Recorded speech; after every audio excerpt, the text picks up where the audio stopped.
that you can take a look at. So yeah. The one for this one was 14, so we gotta count 14 letters over, and you'll have one of the letters. Now, by the end of it, you basically just got a word jumble until you figure out what it is. I've actually done this every single time with just having 3 letters, because you really only need 3 letters. Actually, most of the time you only need 2.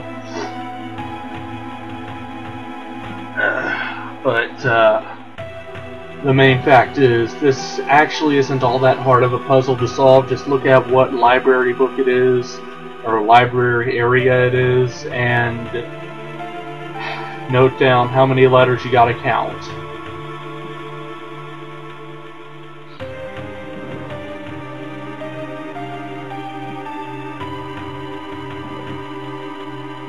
This one is E. Oh my. And by the way, if I remember right, spaces do count as a letter. So when counting over, you have to include the space in your counting.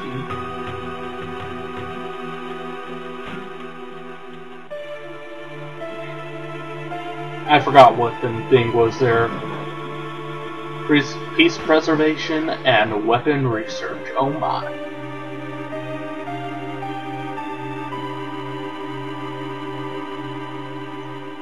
Materia.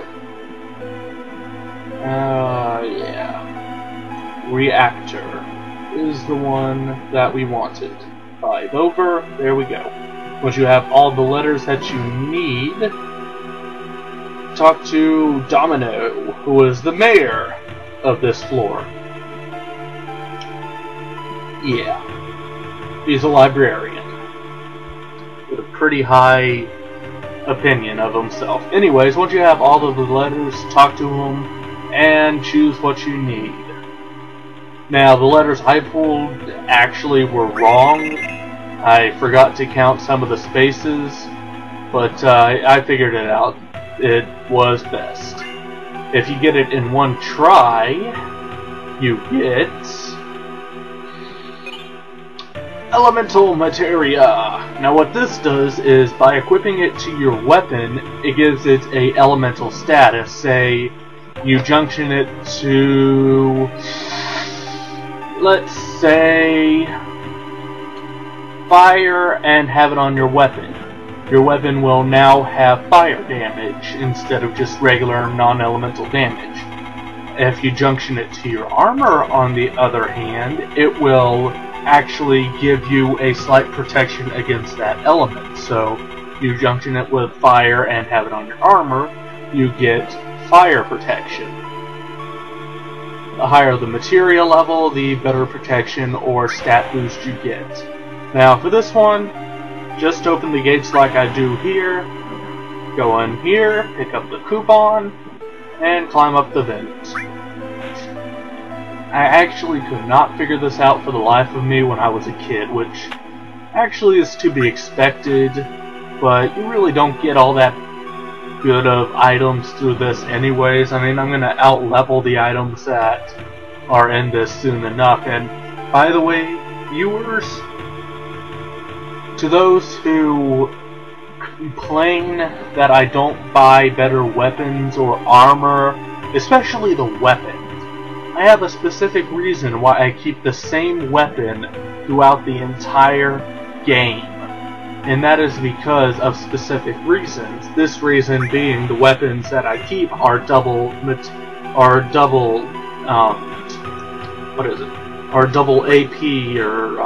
double growth. That's what it is. So basically, the reason why I keep the weapons that I will have by the end of Disc 1 all the way up through Disc 3, except for Cloud and a character we'll be getting a little bit later on, I will essentially keep the double growth weapons on everybody just because materia takes a fuck ton of time to level. Now, the reason why I don't bother buying new armor is for the main fact I can't be bothered to waste so much money on an updated piece of armor every freaking area. No, I'm not going to do that. I'm going to wait 2 or 3 areas, then buy the new armor, because that would just be a waste of money to have to buy new armor, then sell it, buy some more new armor, sell it, so on and so forth, and I could just keep holding on to my money. The stupid bastards. Except the fact you get some pretty good armor, just random chests.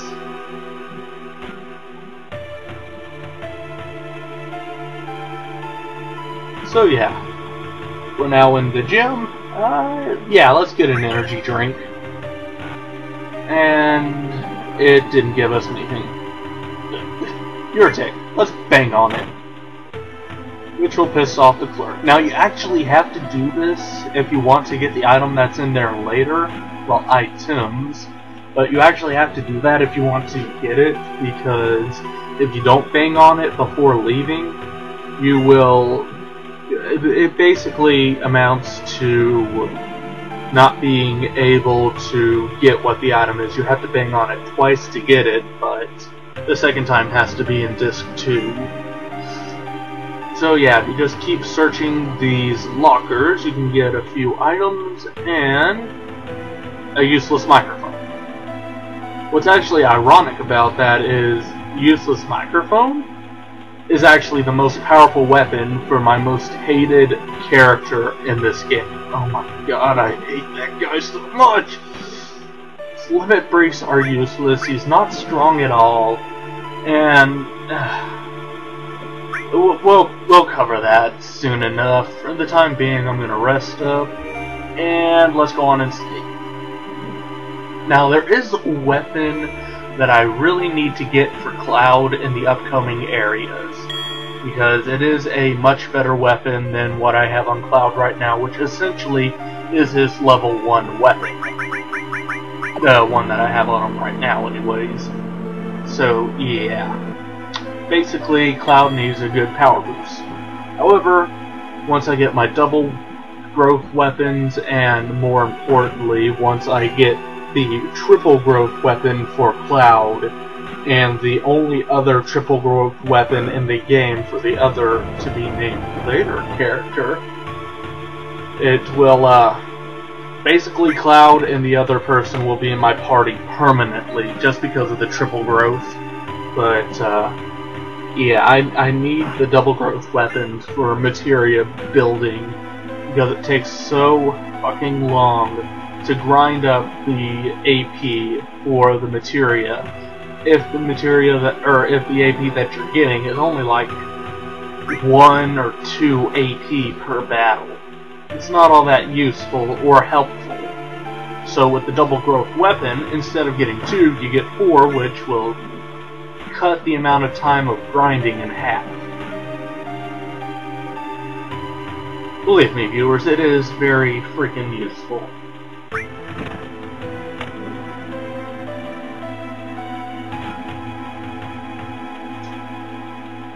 And of course, I will show off how to get the triple growth weapons for both Cloud, because literally I'm going to be getting the triple growth weapon along with the ultimate summon and the slightly less ultimate summon literally just as soon as I can. There's going to be a lot of grinding involved, mainly money grinding, but a lot of grinding nonetheless, to get these things.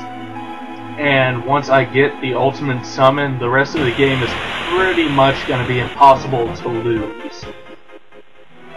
Just based off of Cloud's magic stats, but essentially what goes on is the fact that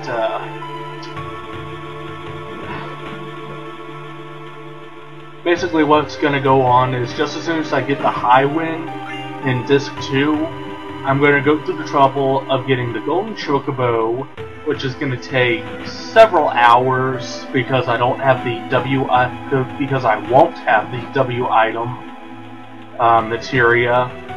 So I need to grind up a lot of money in order to get the greens I need for the races, to get the chocobo up to the ranks that they need to be.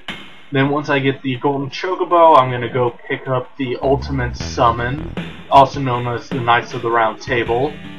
Then I will go to, to be more specific, what's going to happen is just as soon as I get the green chocobo, which lets you cross mountains, I'm going to go to the ancient temple area, or no, not ancient temple, it's like ancient forest area or something like that, and get the Typhoon Summon and Cloud's Triple Growth Weapon.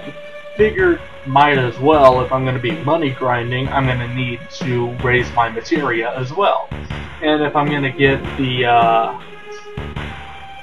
Knights of the Round Table materia, which just to get it out of level 1, by the way, viewers, takes, I think, 25,000 AP, so I'm definitely going to need that triple growth weapon. But, essentially, I'm going to get that, go back to grinding up the money that I need to pretty much get a stack of 99, not Crystal greens, but silk greens or something like that. You gotta get it from the Chocobo Sage up in the mountains, but basically, yeah, I'm gonna cut out all of the money grinding that I have to get up to the 99 stack of 99 greens that I need for the Chocobo races. Then I'm going to show you the general strategy for the raising of Chocobos. Get 3 Carbo Nuts and a Zeo Nut through stealing, because I can't be bothered to complete those fights, because quite frankly, by that point in the game, those enemies are actually fairly difficult, even with Cloud's already high grinded level. But that's just retarded. But yeah, once I show you all the basic strategy, and I'll also have in the description for the exact path that you need and all that fun stuff. You need, I'll skip ahead until I've got, or until I breed the blue Chocobo, the green Chocobo, then the black Chocobo, and, finally, the golden Chocobo. The hardest of the group will be doing the races for the wonderful Chocobo, because the wonderful Chocobo is essentially just a normal Chocobo, so it is susceptible to underwater or gravity, so I'm going to have to pump more greens into him than any of the other Chocobos to get it up to S rank. Normally, I would just give each Chocobo 10 greens, so that would be 40 for the first 4 Chocobos to get them. Actually, no, I don't, unless they're horribly under stamina and speed, I don't even give greens to the first 4 Chocobos, but if they are, I give an average of anywhere between 2, if it's just a few points off from having enough speed to win the Chocobo races, to 10 for the first 4 Chocobos, so that could be up to 40 for the first 4, then a definite at least 10 for the blue and green Chocobos to get them up to A rank, then 15 for the black Chocobo to get it up to S rank, because you need to breed the blue and green Chocobo together to get it, and at minimum 20, if not 25 for the wonderful Chocobo to get it up to S rank, because it is a normal Chocobo, and it needs to have a high speed to actually win. But I will, of course, show all of this off at a much later time. As for the time being, we're looking at the Headless Corpse of Genova. And that hurts my ears. Ouch. I hate it when it does that high-pitched squeal.